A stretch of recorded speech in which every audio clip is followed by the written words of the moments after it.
degreaser underneath, pressure washed it off as good as I can, but man, I just can't get over how ugly yet how functional this thing is. The heater works, the radio works, all the lights except for one turn signal work. So yeah, I'm gonna take these spare parts out, see what surprises we got back here, and this thing's pretty sweet. Rolled the truck around after marking the wheels and drive shafts with a little bit of pink tape. You can see down there, try to figure out the gear ratio. It looks like it's got 410s, which I didn't think it had. So I'm gonna pull the axles apart and see if I can weld the third member in the rear and pull the cover off the Dana 30 and see if I want to clean that out and weld that one. Not super sure about the front. Kind of afraid if I weld it, it'll be you know, more prone to break one side or the other. I don't know how strong these Selectro hubs are, but I'm gonna pull a couple things apart and see what we got in here.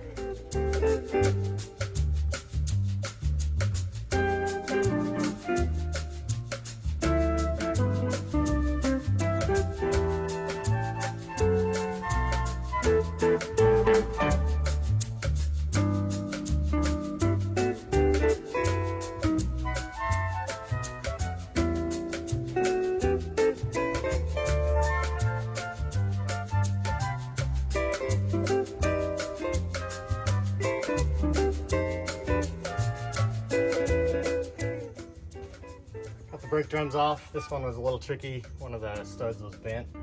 Once I realized that, hammered it straight, came off. But in the meantime, I broke part of the drum off. But I don't think I need that. So I'm gonna get the axle shafts unbolted and see if I can get them out.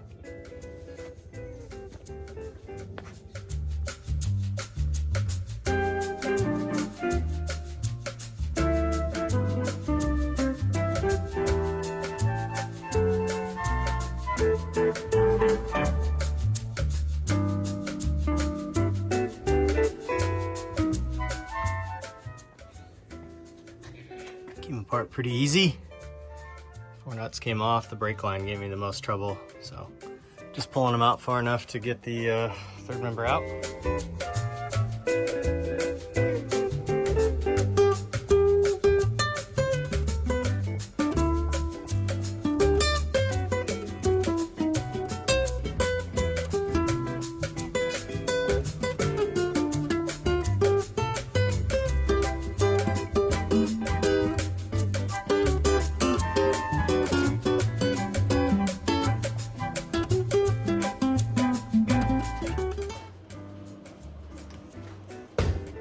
Took the third member out of the courier to do a Lincoln locker weld up. As soon as I got it out, I realized that the carrier was extremely loose. So I'm not sure if it's got a bad bearing or what, but we're gonna take the carrier out and kind of give it an inspection and see what we got. So.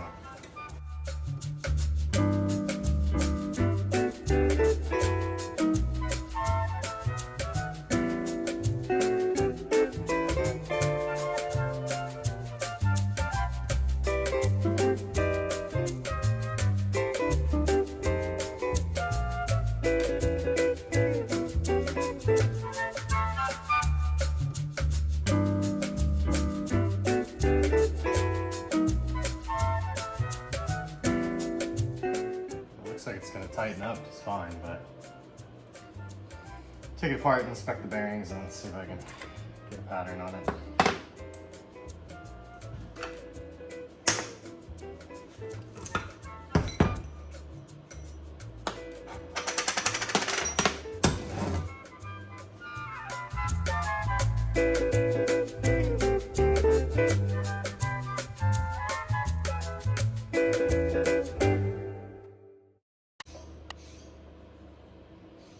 That's not great.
just keep welding, and I've seen guys pretty much fill up this whole area, but I think for what we're doing and the 52 horsepower we make, we'll probably be all right. So let that cool down and put it back in the housing and set the backlash and put it back in tomorrow.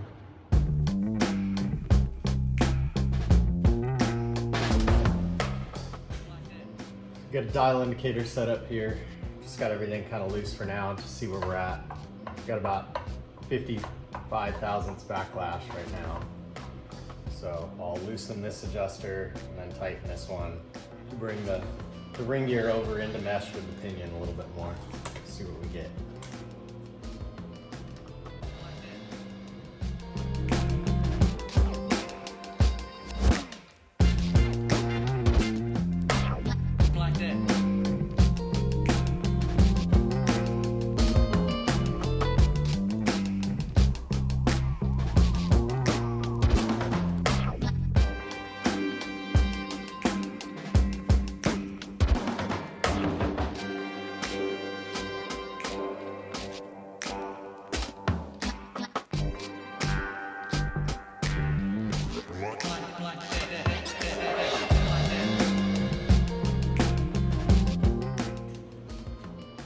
Move the adjuster rings back and forth, move the carrier left and right to get the backlash that we want. We're sitting right about 10 thousandths right now. Probably good for this used gear set. Move that out of the way. I put some marking compound on the teeth here. Not that it really matters, but I figure I'll show you guys how the interface is. So you want to try and put as much drag on the carrier as you can as it runs through there to put the pattern on the teeth, and then see where you're at. So a pattern actually looks pretty good. It landed in the tooth better than I thought, but again, pinion depth was already set. I never messed with that. Feels a little rough, could be a little tight. Carrier bearings obviously garbage, but we've got good backlash. I've got good preload on the rings, basically snug, and then like one more adjuster position so the carrier's not flopping around anymore. Got it welded up. So torque these down, put the keepers on, put it back in the truck.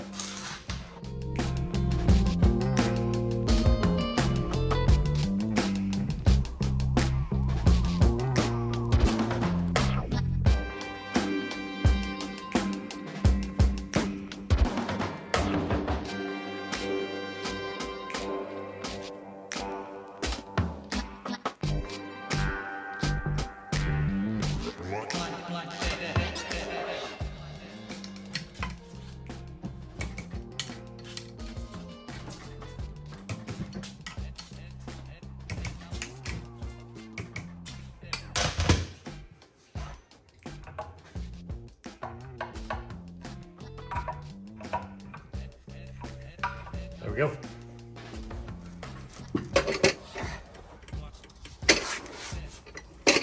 Daddy. What? Mommy made me stop playing on my Nintendo Switch. That's a pretty good idea. Let's take a break. But I was having so much fun. Really? You seemed really frustrated to us. Because at first I was frustrated because I couldn't figure out how to do it. But then I figured out how to do it.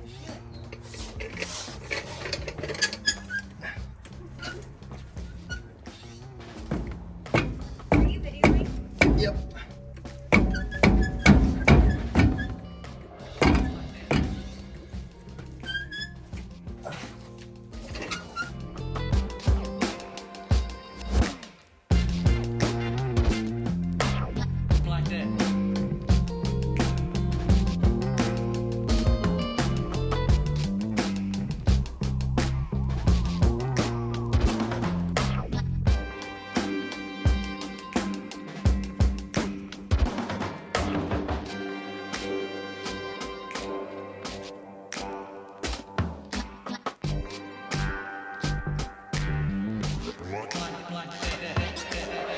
Okay, a good tip for RTV is don't take the surfaces all the way together, but let it get close and set up for 5 minutes, and then take it all the way down.